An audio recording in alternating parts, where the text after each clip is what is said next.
Bonjour, c'est Charlotte Baris. Bienvenue dans La Loupe, le podcast quotidien de l'Express. Allez, venez, on va écouter l'info de plus près.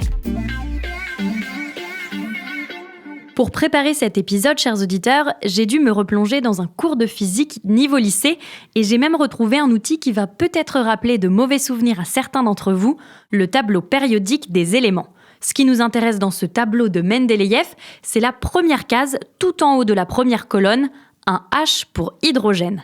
Alors, je vous épargne le passage sur les protons et les neutrons, mais j'ai tout de même noté quelques faits sur ce gaz. L'hydrogène, c'est par exemple l'élément le plus abondant de l'univers. Il est présent en grande quantité dans les étoiles et les planètes gazeuses. Il est aussi inodore, incolore et très léger. Mais surtout, l'hydrogène est considéré depuis plusieurs années comme un élément clé de la transition énergétique. Il représente à lui seul tous les pans des défis et des solutions de la décarbonation, et c'est ce qu'on vous explique dans cet épisode.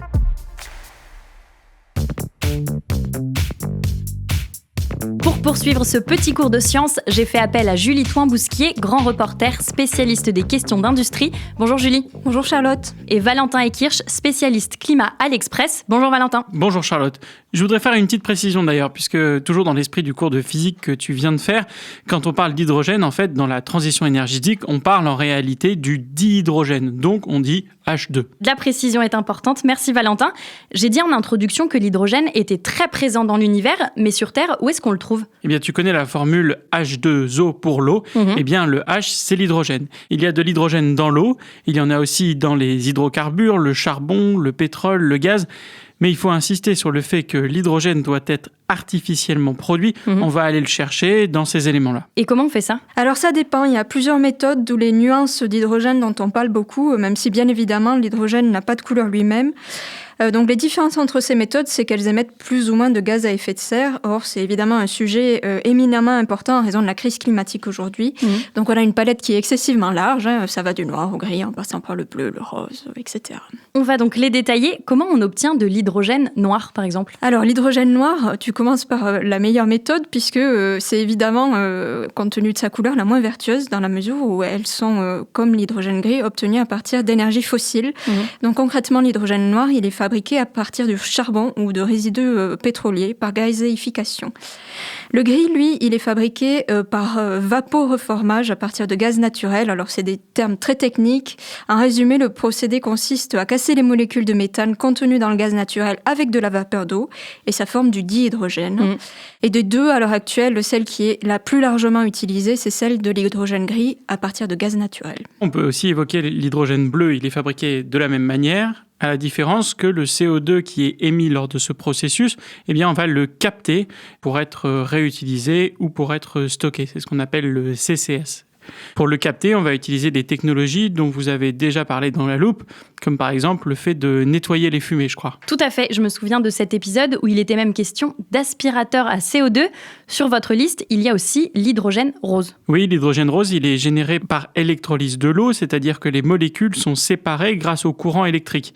Et s'il est rose, c'est parce qu'il est produit avec du nucléaire. Pour la France, qui, tu le sais, a un parc nucléaire important, la bataille a été de faire reconnaître que le nucléaire est une énergie bas carbone.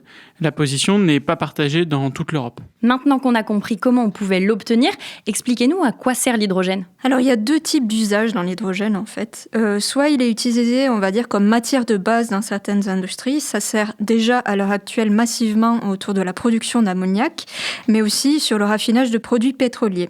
Et il y a un deuxième domaine qui serait lié au fait que l'hydrogène pourrait être utilisé, au fond, comme un vecteur énergétique. Alors, c'est pas un carburant. Un vecteur énergétique, c'est comme l'électricité. Ça veut dire qu'il va pouvoir être transformé, cet hydrogène, dans des piles à combustible et ça va permettre de propulser des véhicules. C'est typiquement le cas des taxis hype qu'on voit par exemple circuler dans les rues parisiennes et que les gens prendront probablement pour les JO de Paris. Je pense que les bases sont posées. Il est temps de s'intéresser aux atouts de l'hydrogène pour la transition énergétique, mais aussi à ses défauts.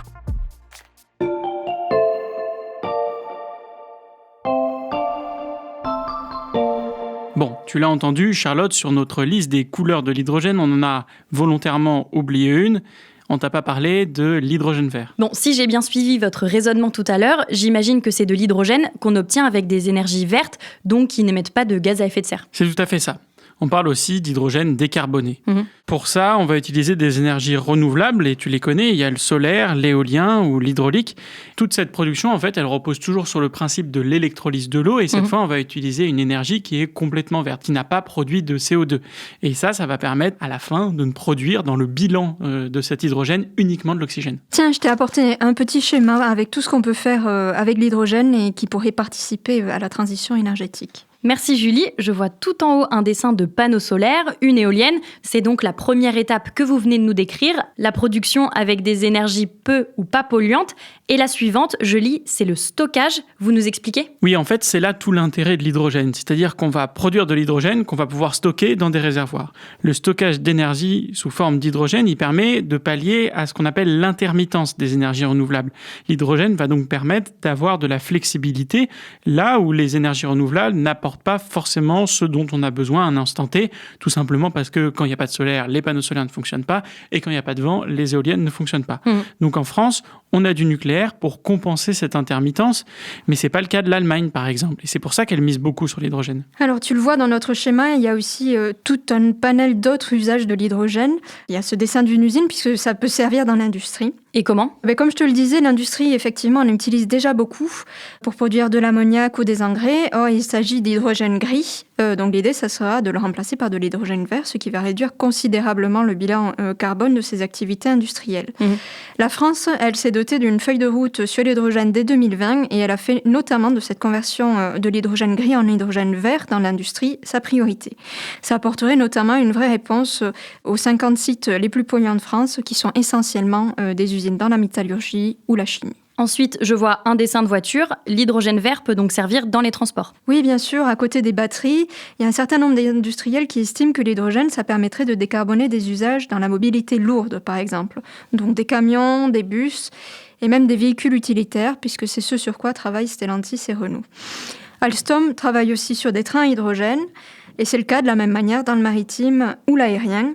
Et quand ils sont équipés de piles à combustible, ces véhicules, techniquement, ils ne dégagent que de l'eau. Si je vous écoute, l'hydrogène vert ressemble un peu à la solution miracle pour participer à la transition énergétique. C'est vrai que dit comme ça, les perspectives ont l'air relativement incroyables. Et il n'en fallait d'ailleurs pas plus pour que l'Europe bondisse sur ce gaz miraculeux et investisse beaucoup. Il fallait surtout éviter de répéter le fiasco de la filière photovoltaïque dont on sait qu'elle est partie en Chine et qu'aujourd'hui 90% de la production de panneaux photovoltaïques se fait là-bas.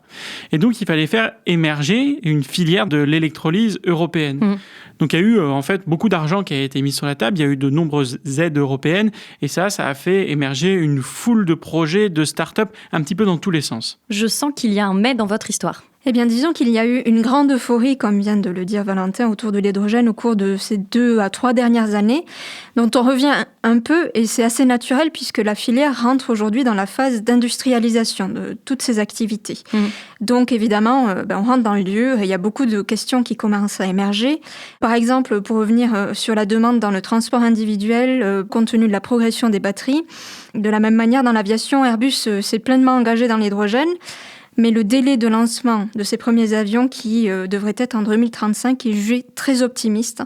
Par ailleurs, il y a un certain nombre d'experts qui se demandent aussi si finalement on n'a pas pris le risque d'en demander trop à l'hydrogène. C'est-à-dire ? Certains observateurs craignaient finalement qu'à avoir des usages très étendus dans l'hydrogène, on reste dépendant de l'hydrogène gris dont l'intérêt pour la transition énergétique pour le coup est tout à fait nul. Et c'est vrai que j'ai pu échanger avec un certain nombre d'interlocuteurs qui au fond ne voyaient aucun inconvénient à développer les usages, quitte à se reposer sur l'hydrogène gris pendant un moment, jugeant qu'il serait un jour remplacé par le vert. Or, ça peut être un petit peu risqué pour la transition. Tu nous décris un retour à la réalité concernant la demande d'hydrogène. Est-ce que c'est valable aussi pour l'offre ? Oui, et là, on peut l'évoquer pour plusieurs raisons. La première raison, c'est en fait le passage à l'échelle industrielle. Il faut mettre justement à l'échelle tous ces électrolyseurs. Jusqu'à présent, les électrolyseurs tels qu'on les connaissait étaient de petite taille, parfois c'était simplement des démonstrateurs et aujourd'hui il y a une marche à franchir qui est très importante. Ces électrolyseurs, ils doivent être beaucoup plus gros, beaucoup plus puissants. L'État d'ailleurs fixe un objectif de 6,5 gigawatts de capacité de production d'hydrogène vert d'ici à 2030. On dispose aujourd'hui de seulement 300 mégawatts de projets autour de l'hydrogène qui sont même pas encore tout à fait installés. Et puis, passer à l'hydrogène vert, eh bien, ça a un prix. Ça coûte beaucoup plus cher ? Oui, en fait, en comparaison de la production par vaporeformage, ce qu'on appelle donc l'hydrogène gris, l'électrolyse coûte environ 3 à 6 fois plus cher. Or, l'électricité représente plus de la moitié des coûts de production de l'hydrogène. Pour produire de l'hydrogène compétitif, il faudra donc que le coût de l'électricité soit très bas. Et tu l'auras compris, en fait, produire de l'hydrogène, c'est extrêmement intensif en consommation d'électricité. Et cette question, elle est très importante parce qu'en fait, l'hydrogène, il pourrait représenter 10 à 20% de la consommation finale d'énergie en France à l'horizon de 2050. Ça veut dire qu'il pourrait, en fait, tout simplement absorber une énorme part d'électricité. Et ça, eh bien, ça veut dire qu'on se retrouve avec une concurrence des usages, comme c'est déjà le cas, par exemple, avec l'eau. Et donc, il y a la question, au fond, qui se pose, c'est comment on arbitre, en fait, sur qui a le droit à cette électricité verte. Est-ce que, eh bien, c'est les consommateurs ? Est-ce que c'est l'industrie directement ? Ou est-ce que ça sera la production d'hydrogène ? On comprend donc que l'euphorie autour de l'hydrogène vert est retombée, tandis que la filière continue de se structurer. Dans la suite de cet épisode, on s'intéresse à la place que peut prendre la France dans ce secteur.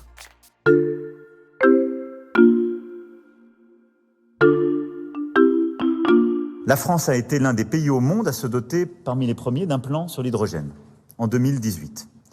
Cette stratégie, ensuite, on a choisi de la renforcer pour faire de notre pays l'un des leaders du secteur, avec l'ambition de faire de la France le leader de l'hydrogène décarboné. Cet extrait d'Emmanuel Macron date de novembre 2022. Julie, Valentin, est-ce que cet objectif fixé par le président de la République, il est atteignable ? Alors, pour comprendre la place qu'occupe la France dans cette question de l'hydrogène, on a besoin d'évoquer un petit peu la situation mondiale concernant l'hydrogène. Tu l'auras compris, cette euphorie, eh bien, elle n'est pas que française. Beaucoup de pays misent dessus. La carte, d'ailleurs, du futur réseau européen d'approvisionnement d'hydrogène commence à prendre forme. On voit des pipelines reliant Barcelone à Marseille, c'est le fameux Barmar. Il a été récemment élargi pour être poussé jusqu'en Allemagne. Il y a une route qui se dessine qui pourrait passer par la mer du Nord et le Benelux. Et puis, plus au sud, il y a d'autres tracés qui jouent des coudes, l'un partant du Maghreb vers l'Italie et l'autre passant par la Grèce.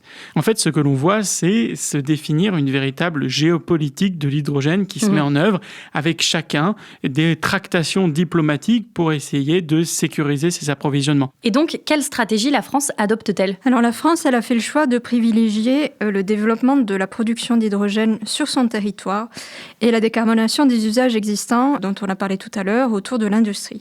Et de fait, il y a énormément de projets de production d'électrolyseurs qui émergent en France. Et on peut dire aussi que la France a un autre atout dans sa manche, c'est l'autre couleur de l'hydrogène dont on n'a pas encore parlé, l'hydrogène blanc. Et avec quelle source d'énergie il est produit cet hydrogène blanc ? C'est là que c'est intéressant, c'est de l'hydrogène qu'on ne fabrique pas, mais en fait, celui qui connaît mieux le sujet, c'est notre collègue Baptiste Langlois. Il travaille avec nous au service climat.